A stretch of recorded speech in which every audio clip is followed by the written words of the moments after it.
Welcome, everyone, to today's conversation. We're here to continue to commemorate Malcolm X's 100th birthday. He was born May 19th, 1925, in Omaha, Nebraska, to Earl and Louise Little. He was their fourth child and Earl's seventh son. It's been about 61 years since he was assassinated on February 21st, 1965, and yet Malcolm X remains as relevant to many of us today. I am delighted to be here with both Mark and Kehinde to discuss Malcolm's continued legacy. They have written two books, and both of them explore Malcolm's enduring legacy and inherent lessons in his life's work and his life. Starting with you, Mark, you write about reading the autobiography of Malcolm X as a teenager. How did that impact you? Uh, well, I think like most people when they read that book, particularly at a formative age, it's an amazing life story. Um, it's an amazing coming of age story. I think just in terms of what he faced as a child, losing his parents, sort of finding himself, going to Boston and to Harlem and so forth, falling into the life there, ending up in prison and then turning his life around. So, I'm not sure I was necessarily as a teenager connecting with the politics so much as, the personal odyssey. But, for me, I was living with my mom, a single mother, after my parents divorced when I was quite young. She was a college teacher in rural Massachusetts. Um, my brother and I were sort of the only mixed race folks, or even people who had any black heritage in the town where I lived. So, our connection really at that point to black culture was through my grandparents in Pittsburgh. I wrote a whole book about it's in my memoir, and then later I wrote a whole book about the legacy of Black Pittsburgh, and it all started with my identification with Black Pittsburgh as a child visiting. But Roxbury was not far from where I lived, even though I was, growing up in a largely white community. So just, it kind of took me into, that world. First, the world of Roxbury and then of Harlem, and then later, the Harlem of the 50s and 60s once Malcolm became the minister.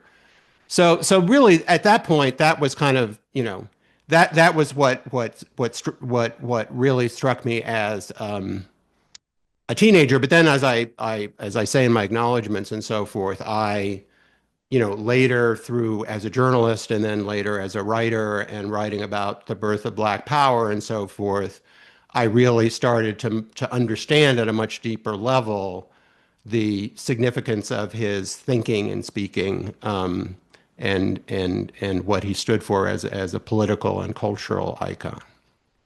Yeah, wonderful. I want to go to Kehinde on the same question, mainly because a lot of people, when they think of Malcolm X, they're introduced to him through Spike Lee's movie these days.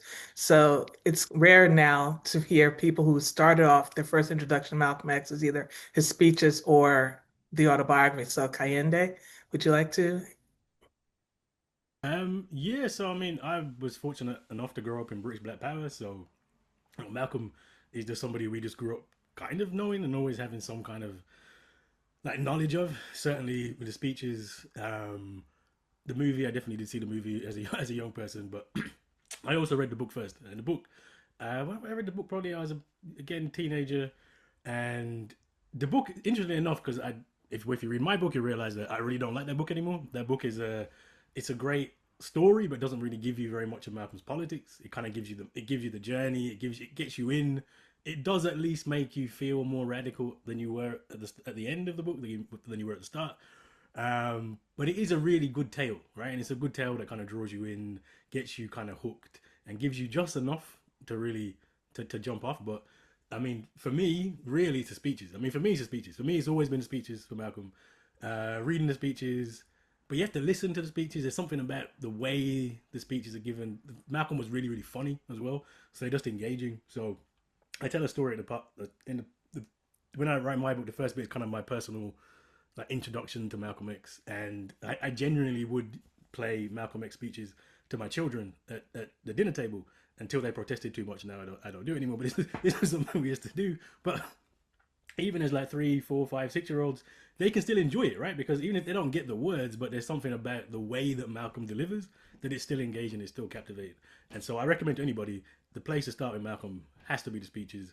And if you want to understand what's happening now in US politics, the ballot or the bullet is going to give you the kind of a really good grounding into like what is going on right now. I think. Yeah, I agree. And now, at my own story, I was introduced to Malcolm actually through the speeches. My father used to play Les Payne.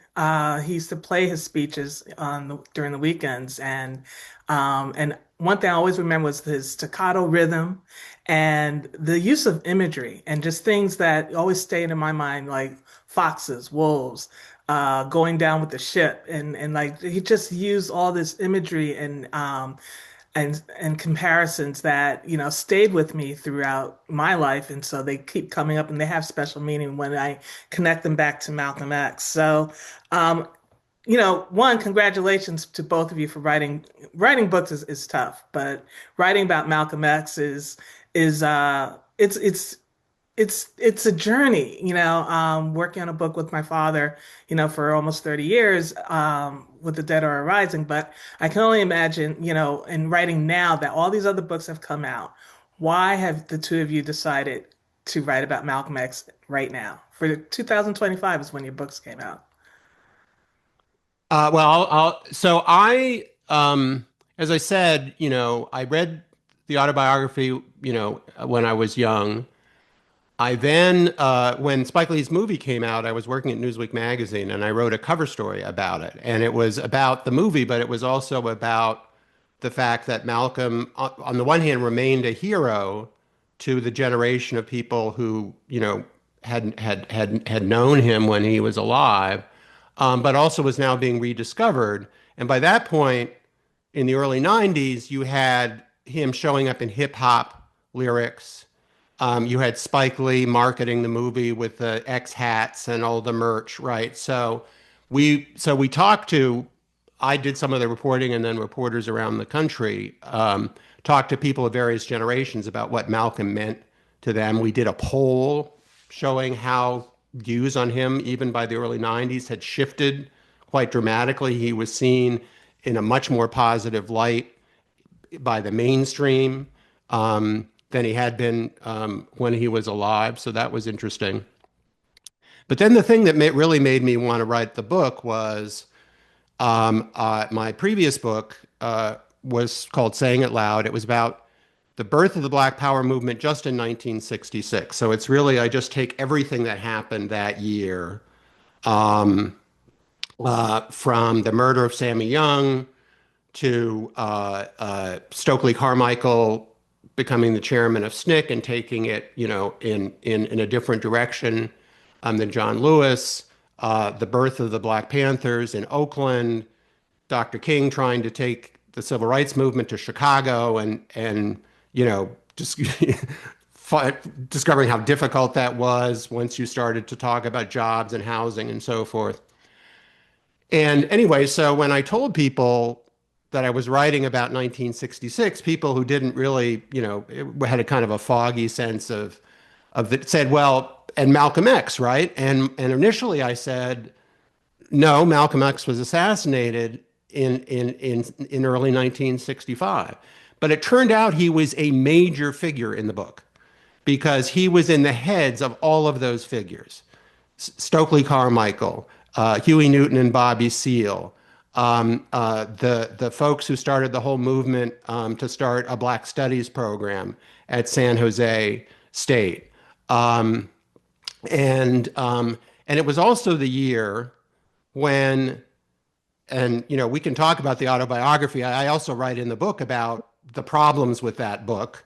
But it was that the release of that book, and particularly the next year, the release of that book in paperback, at a lower price point with that dramatic cover that we all remember, right, of him pointing his finger and so forth. That was the thing that introduced Malcolm to a much wider audience. So Malcolm, and I end the book of 1966 talking about how he loomed in death over that entire year. And as I was writing that book, I said, this is just the beginning. There's a whole book to be done about his posthumous legacy. And so that's when I decided to make that The Afterlife of Malcolm X my next book. Yeah. And I appreciate that. And I also appreciate in your book and your reporting out the development of all of these, the Black Studies programs, the Black Arts Movement, but also you're reporting out of the life of the autobiography. Yeah, And how, we talk about how it was started off as really to be a marketing tool for Nation of Islam, Elijah Muhammad's, philosophy, and then the split occurs during the process of the book, and we also know that Alex Haley really didn't want to write about the Nation of Islam and Elijah Muhammad. He really wanted to write about Malcolm. yeah. But talk a little bit about that, how you reported that out, Mark. Well, it's a whole chapter in the book. Yeah. And, it started, with Alex Haley, who, had these ambitions to be a writer. He had served in the Coast Guard and started pitching, writing freelance pieces while he was in the Coast Guard, and then he retired. And, he wanted to be famous as a writer, right? And so he started writing. He, heard about this small at the time movement in when it was still in Detroit. It hadn't really, the headquarters hadn't even moved to Chicago. And he wrote a piece for Reader's Digest about it. That led to several other pieces, and then eventually an interview, a long form interview he did with Malcolm for Playboy magazine, when they were just in those days when they did those long interviews. And it was a result of that interview that a publisher from Doubleday reached out to him and said, maybe this could be a book. And I talk about, how he approached Malcolm and Malcolm being suspicious about it and saying, you're going to have to get permission from Elijah Muhammad. And he flies, out to, I guess Elijah Muhammad was in Phoenix at the time to get his blessing.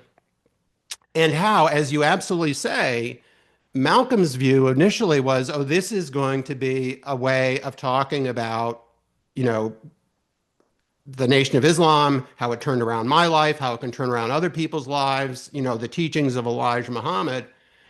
Whereas Haley just wanted it to be, a very personal yarn, right, about his story. And to his credit, he did eventually, they conducted these interviews. Malcolm would come to his late at night to his apartment in Greenwich Village, and he would get him talking. And he eventually, I show how he kind of steered him towards talking about his own life, and you know, and but what we know is that by the time when Malcolm was assassinated in February of 65, the book was not entirely finished. So we don't actually know what Malcolm thought the book was going to ultimately be when he died. I mean, I think he knew that it was going to be more autobiographical, and that Haley had sent him chapters to that effect.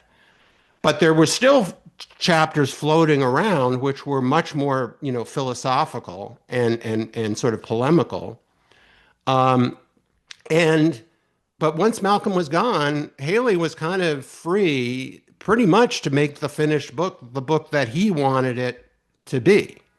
Um, and we can talk about what is based on all the reporting that you and your dad did and other people have done about his actual life.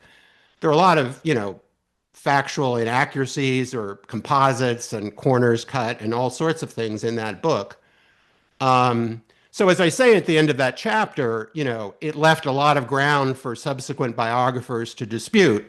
On the other hand, it did create a book that has remained incredibly, widely read and popular, and something that people will teach in high schools and colleges and so forth. So it has had a huge impact. The book itself, I think, and anyway. So and then I talk later on about the whole genesis of Maribel's book and your book, and how each one, kind of argued with the previous book. So I mean, and I found that fascinating. The story of all three of those books is really interesting. Yeah, it's and again, and I'll just say for our book, when we wanted to do this biography, it really was Dad who he first met one of Malcolm's brothers who was through his friend Walter Evans. And and Dad, of course, who's a fan of Malcolm X, he said, of course, and being the journalist, he's always looking for where a good story is. So, and an opportunity to meet one of Malcolm X's brothers was fascinating to him. So he did, and they had a long conversation, which he recorded. And then he comes back and he talks with a fellow journalist, Gil Noble, who hosted a show called Like This, which is very important to us. He also did a lot of work on Malcolm X and the assassination. And he talked with Gil Noble and said, "Hey, I spoke with one of Malcolm's brothers, and I've learned these stories about Malcolm X. We need to learn more about Malcolm as the person, and we don't know this about him. It will help us understand him, and it'll help us." And Gil Noble said to him, "Which brother did you speak to?" And he said it was Philbert. He said, "Well, the brother you need to speak to is Wilfred." So that starts our journey of he goes back to Detroit, he meets Wilfred, and and being a journalist, Dad really wanted talking about looking at Malcolm X, not just his life and taking it out and only looking at his life, but putting him in the context of his times, and to understand where Malcolm's coming from, what kind of circumstances created Malcolm X. So that is our approach, and I'm here to represent that side of the story for our book. But Kehinde, you mentioned that this the autobiography is problematic. Can you talk about that? Yeah, so I mean, I came from the book from I guess a different angle in the sense of the autobiography is really problematic in the sense that it kind of gives you a bit of Malcolm, hooks you into Malcolm, and then doesn't actually give you any of the politics. You can.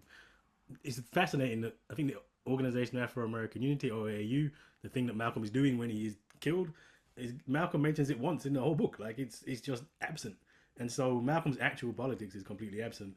And so what that book does is it makes Malcolm really, really famous, right? Malcolm's one of the most famous people in the world. The images, the film then propels that even further. So he's one of the most well-known people, but I would say one of the single most misunderstood in terms of what are actual Malcolm's politics.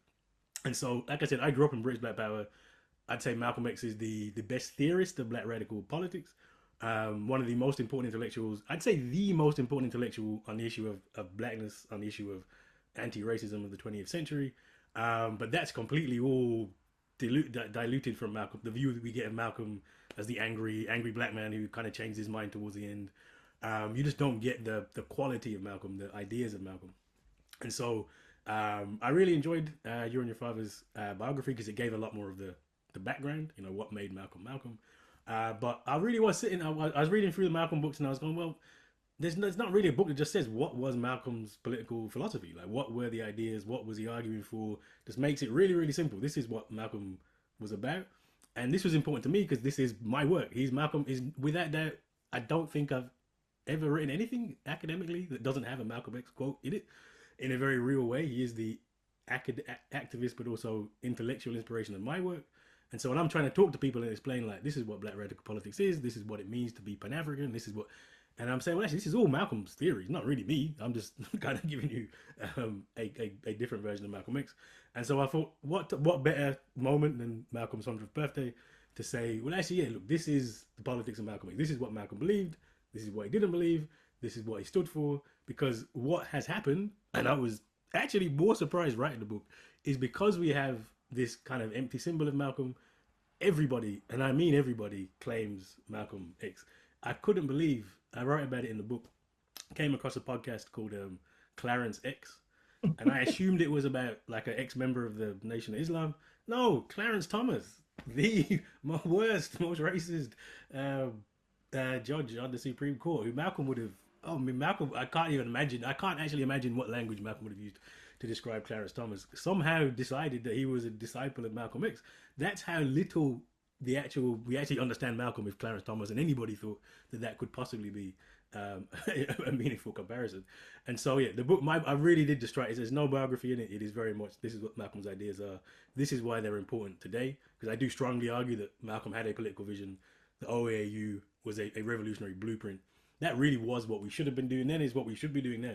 So I'm saying Malcolm's political voice, his intellectual voice, is just as important now, and that's kind of what I was trying to do in the book to show how that is and what that means today.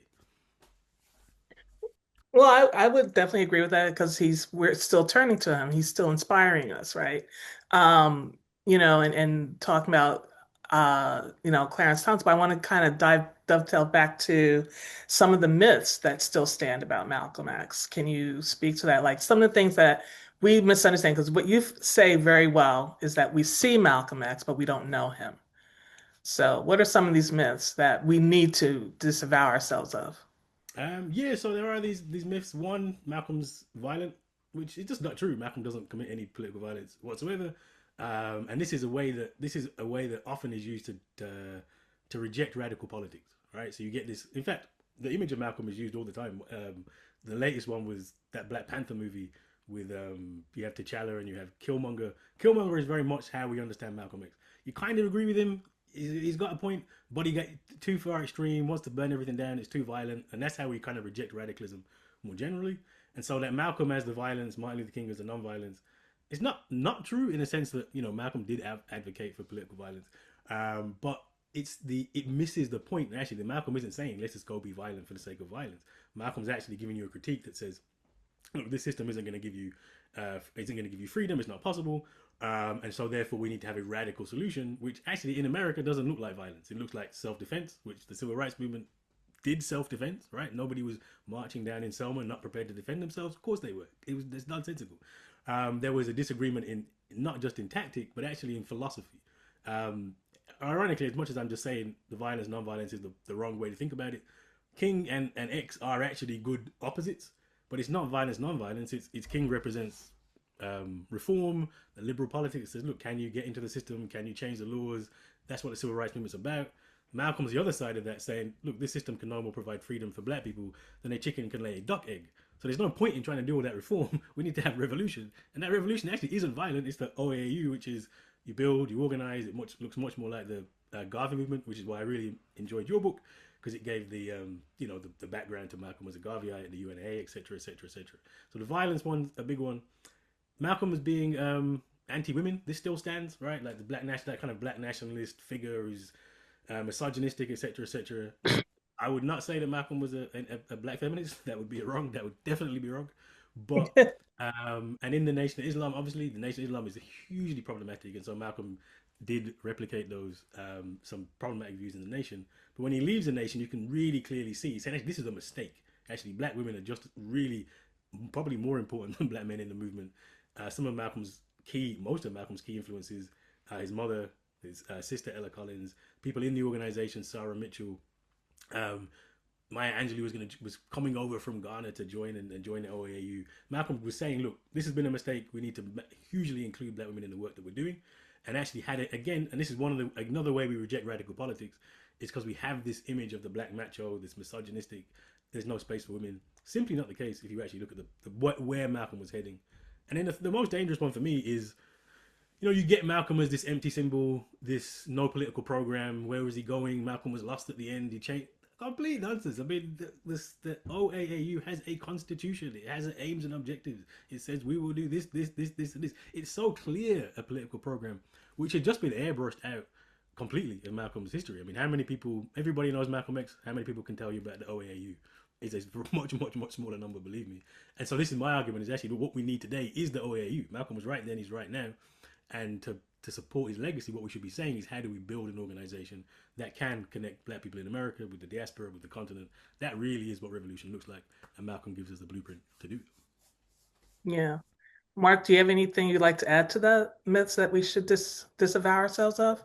Um, well, I think that, yeah, well, clearly he was viewed as mu a much scarier figure in life than he was.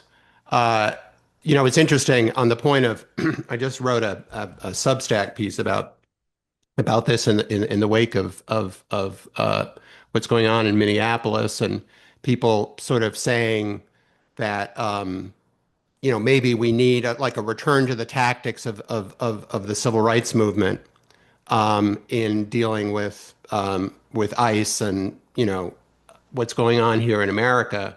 And I sort of agree with that, but I think that people have a very like fuzzy romantic idea of like what the civil rights movement entailed, right? So if you really want to use that as a model, you've got to look at.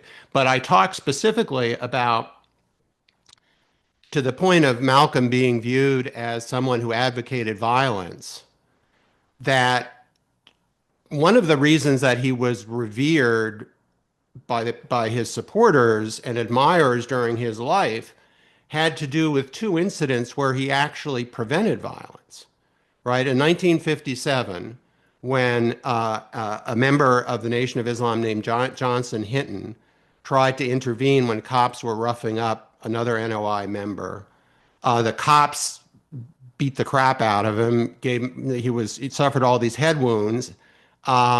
They took him to the police station. Malcolm showed up with this huge crowd to demand that he be taken to a hospital. They waited till he came back, and it was only when they got assurances that he would be, he would be treated fairly that Malcolm kind of said, "Okay, we can go home."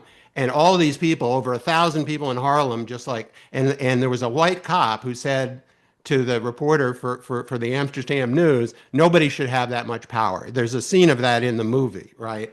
And then later in 1962, again, when an NOI member, there was the police tried to bust some NOI members who were selling clothes outside the mosque. Um, uh, Folks from the mosque came out to confront the cops. The cops, then more cops showed up. They went into the mosque. There was this confrontation that ended up with an NOI member named Ronald Stokes dead.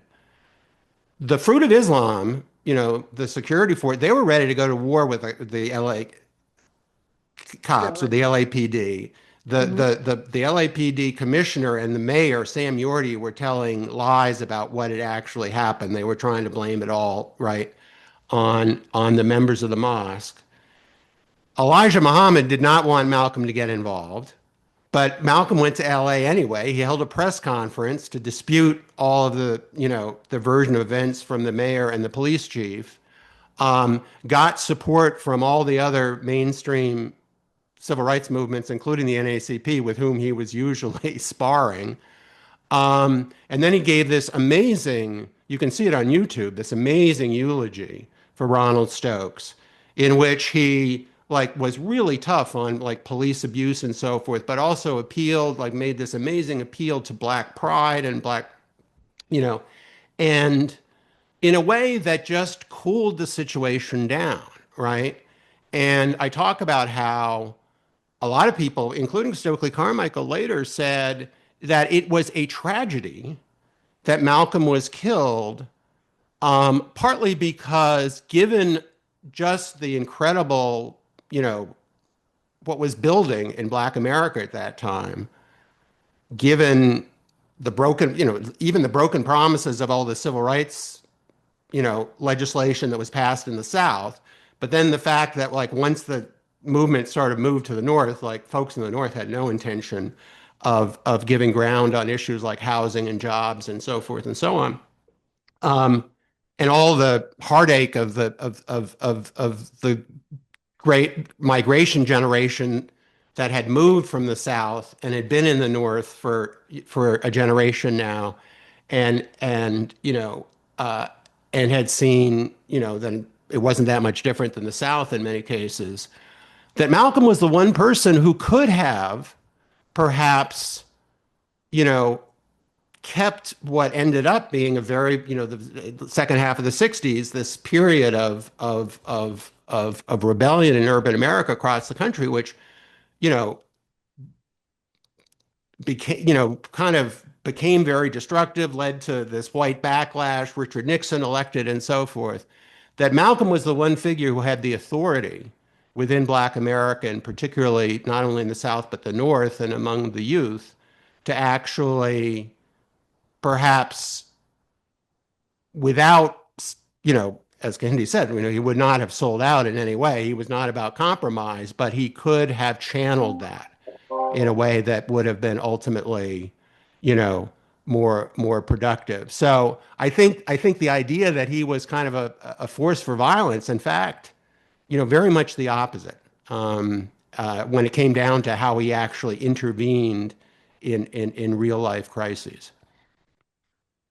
And thinking really about the safety, right, of Black people, but also uh, focusing physically and focusing also on our psychology, our psyche, and how we're dealing with this, because Yeah, that's so I think important. this is a big thing, and also I think in terms of how to think about, look, I'm not a philosopher. I'm not an advocate for, you know, I'm a journalist, right? So my book is much more sort of a study of what people thought Malcolm was and how he influenced people, and I'm not taking sides necessarily.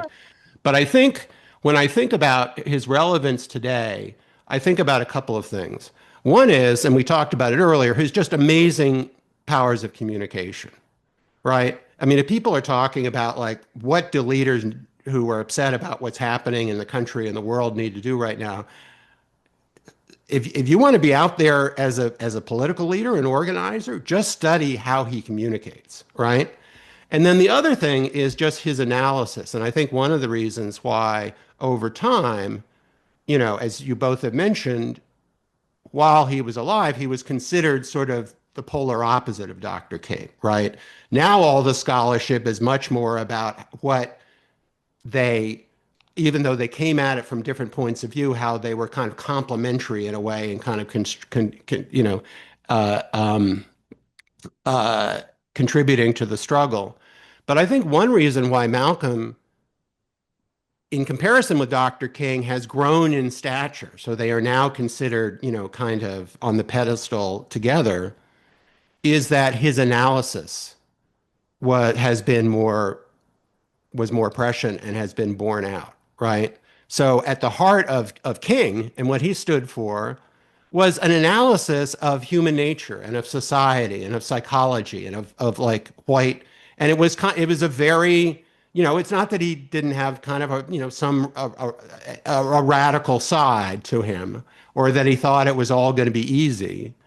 But he kind of thought that if you just appeal to like the better nature of white people, eventually the society will change.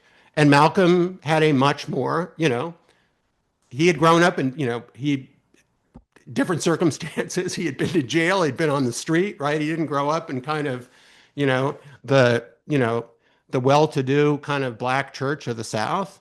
And he just had like a much hard-headed. So when you think about what's going on in America today, King would be disappointed. Malcolm would be not surprised. Malcolm would be saying, this, this is always what's happening. What's come out in America today has always been there. Will always been there. Like, you have to start by acknowledging that and having a correct analysis. Yeah, just to jump on there, I just say Malcolm's prophetic. If you actually listen to what Malcolm says, he predicts all of it, right? And actually, critical race theory has come out, and I know in America and certainly not so much in the UK is a bogeyman and everybody's afraid of it. But critical race theory essentially just says what Malcolm said, but 30 years, 13 years later, right? Which is that racism is a permanent feature of society. And actually, one of the interesting things about the civil rights movement and why, we should, and Malcolm had lots and lots of respect for King and the civil rights movement, it's probably the most successful movement in history. If you think about what it wants, it gets voting rights, desegregation, affirmative action. I mean, that's something in Europe you'll never, ever, ever, ever see. Black president, like you actually do get it's now being repealed, but the actual movement itself is very, very successful. And where critical race theory emerged is looking back at those successes and saying, well, hang on a second, we kind of won the things we wanted, but things are probably worse because now we have mass incarceration. What is happening? Racial equality isn't happening, even though we were very successful in the movement. But Malcolm basically predicts this in the 60s and says, look, if you go down this route, which is why he was critical of King and the civil rights leaders, saying if you go down this route of trying to reform the system, you're just going to get stuck in the same place. We're going to get what he called token integration, which is what we have, right? I'm doing well. You have black presidents, you have a black middle class. But if you look at the majority of black people in America, and not just in America, around the world, kind of the same as it was 60 years ago. It hasn't really improved. And so Malcolm really, that's why Malcolm's popular still, because he is prophetic. He does kind of say this is where we're going to end up. And guess what? This is where we ended up, which is why I think now is probably the perfect time to re-engage with Malcolm. And particularly in Yeah. that one of the, you mentioned fox wolf earlier, the idea of the fox and the wolf is a really powerful one. You know, the southern fox being that one that shows their teeth. That's your Trumps, that's your far right, that's your Bull Connor back in the 60s.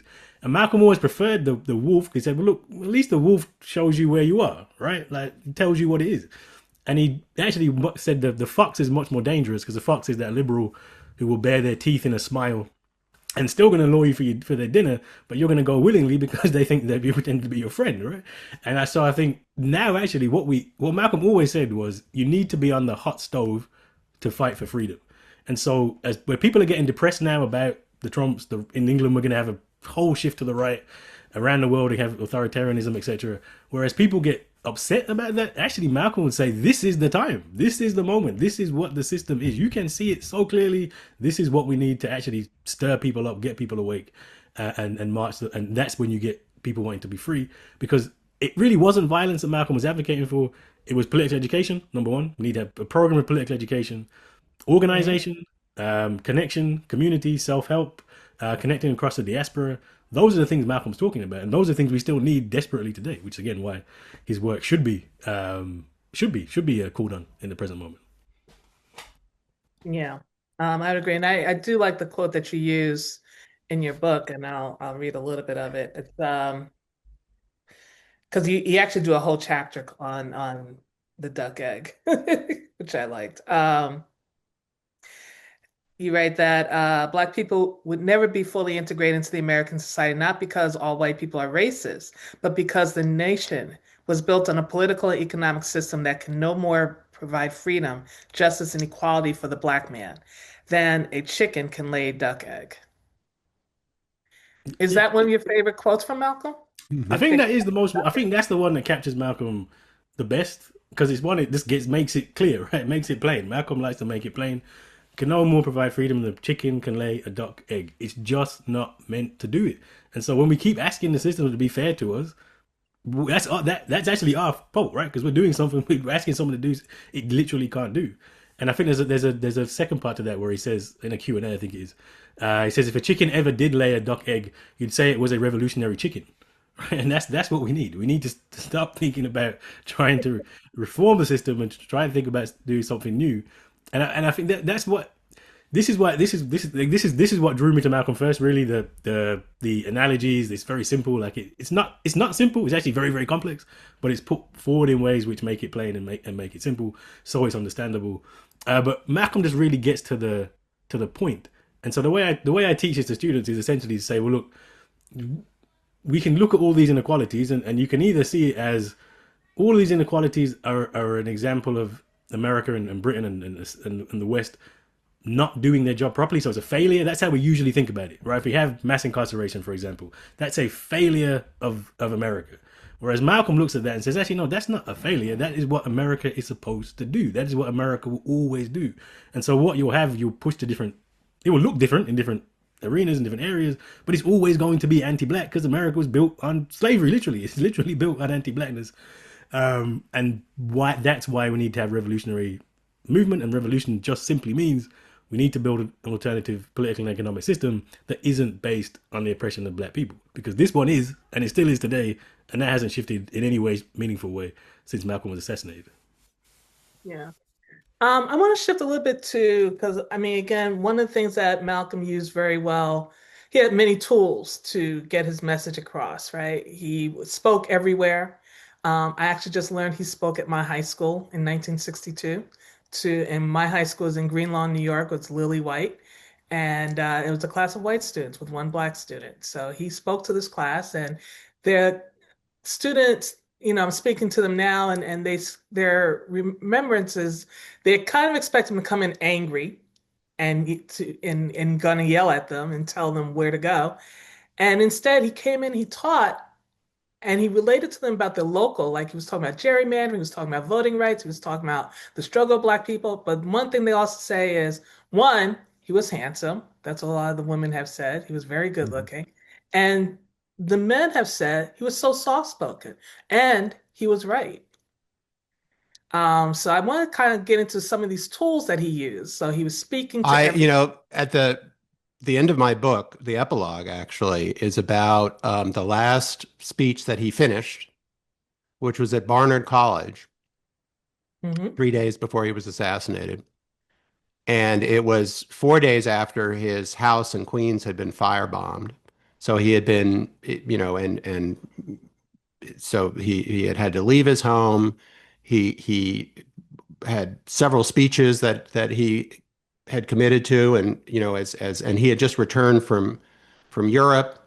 Right. So he was jet lagged. He was upset about his family. He had just had to go like 1 day trips to Detroit and to Rochester to give speeches. And so And they his life kept was being expecting threatened the everywhere. organizers of this women's college, in Upper Manhattan, kept expecting him to bow out. But at Mhm. the end, he showed up, and it's interesting. They did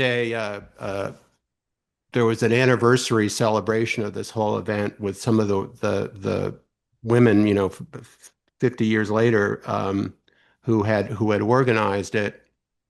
Um, And they said exactly that it was kind of, there was all this extra security. They expected, based on everything they had heard about him, that he would come in there and be like really kind of, angry and so forth. And that he was professorial and he was humorous. And he was just trying to explain to them like his point of view and how he saw the world. And by that point, and he explicitly said in that speech, he said, I'm not going to talk to you about black rights. I'm going to talk to you about human rights, right? Which are universal, right? Um, and, um, I think that he was, and again, this is something that I think is relevant today. Um, he was an activist, but he was a teacher. I think that he, on some level, and he grew up, and you see that very much in your book, Tamara, you know, even though, he lost his dad very young and then his mother, was institutionalized and so forth, I think some of his earliest memories were really going around seeing his parents, you know, talking about Garveyism, right? Mhm. And explaining it, right? And so forth. So he had, and I think that, there's all this evidence, that the audiences that he spoke to, and as you said, he would go and talk to anybody, right? But that were like changed by that experience, right?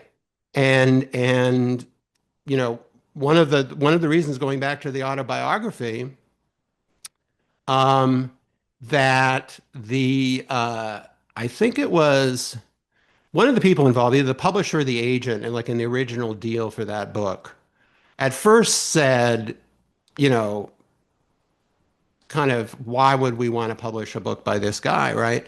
And it was actually his daughter who had heard Malcolm speak at her college, who said, "No, no, no, this guy is amazing." Mhm. Everybody, he blew everybody's mind, and this was a largely white school, and when I have in both my 66 book and this latest book the famous debate he had at Howard University with Bayard Rustin, right?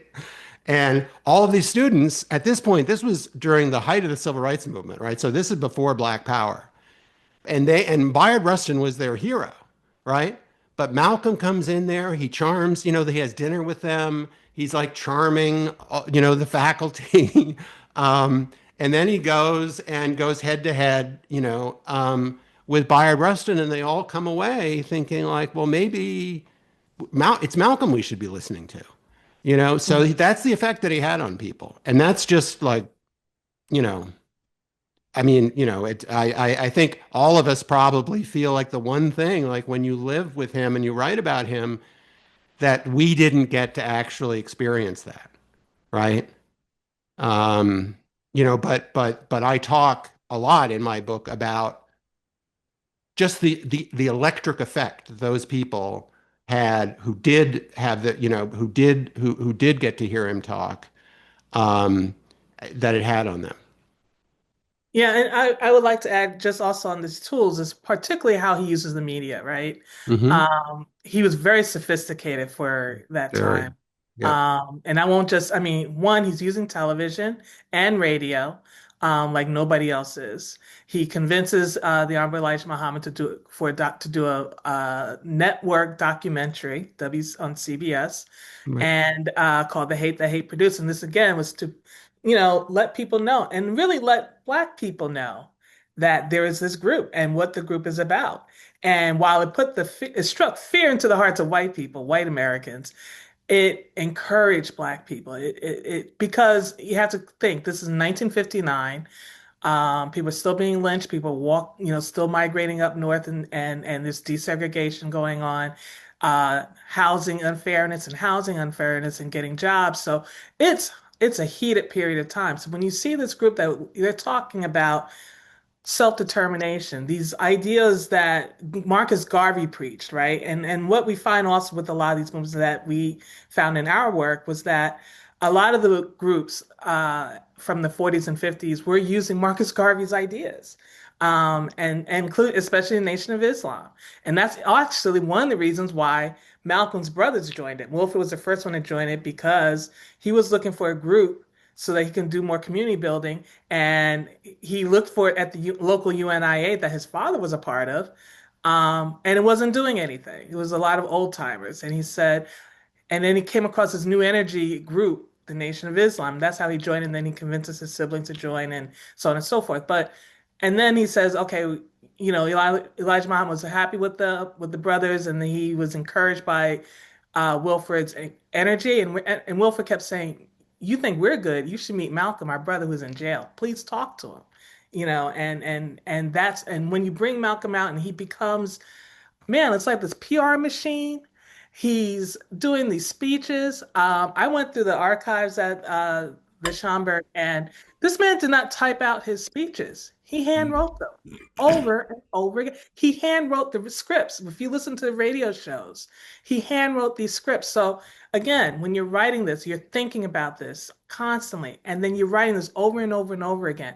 And it's really ingrained. This is where the teaching comes in. He's teaching himself. He's teaching everybody. It becomes just part of it naturally.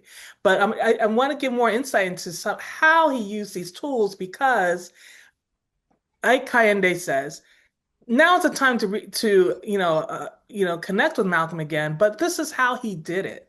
It shouldn't be a mystery. And so I like to kind of share in this opportunity. So I really appreciate, this opportunity with Mark, helping us with the story of the Barnard College, because that he wrote really well about that. And it was just thinking, because again, I think about at that time, in addition to all that, his life was being threatened every day.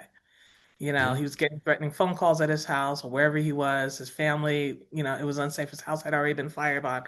But also, the hate that hate produced, that puts the Nation of Islam on the uh, on the map for them and Black people, and their enrollment is increased through the Black communities.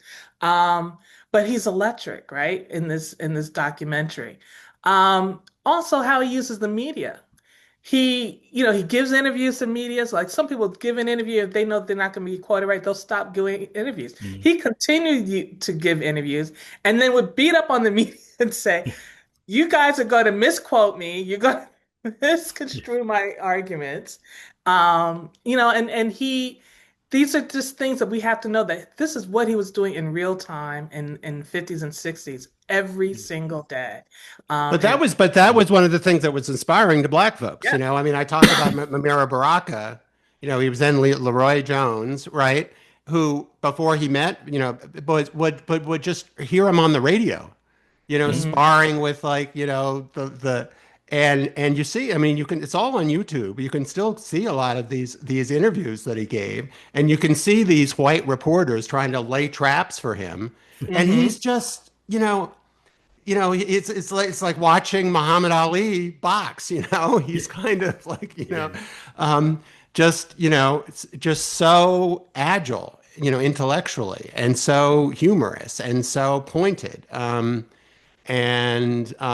So, again, we've all talked about it in different ways, but in terms of like the current moment, you know, just his skills as a communicator, Mm. Hmm. because he puts almost everybody, really everybody, no matter across the political spectrum, to shame in terms of just, you know, the way the combination of the intelligence, the humor, the imagery, the directness, you know, the delivery.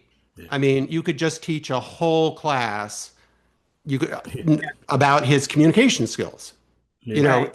in addition And to then, like, his political message. mm, And his willingness to speak to everybody, you Yes. know, well, yeah, spoke with never everybody. never turn down a platform. Malcolm said, never And turn down a platform. authentic. Everybody talks about how in the age of podcasts and so forth, authenticity. Well, he was just, that's who he was, it was just Yeah. very, I mean, there's one more thing I'd add about what Malcolm's tool was, which is underplayed actually, is organizer. So Yeah. Maribel's book, which has problems, but actually does show this really well, is actually we think about the nation as being the platform for Malcolm. It's kind of the opposite. Malcolm joins a nation. It's very small, and it is yeah. he's sent around. He literally goes. He goes New York. He starts. He's New York, Detroit. He's Boston. He's Atlanta. He goes around the entire country building this organization, making connections with people, talking to like three people in a room, and then talking to hundreds of people.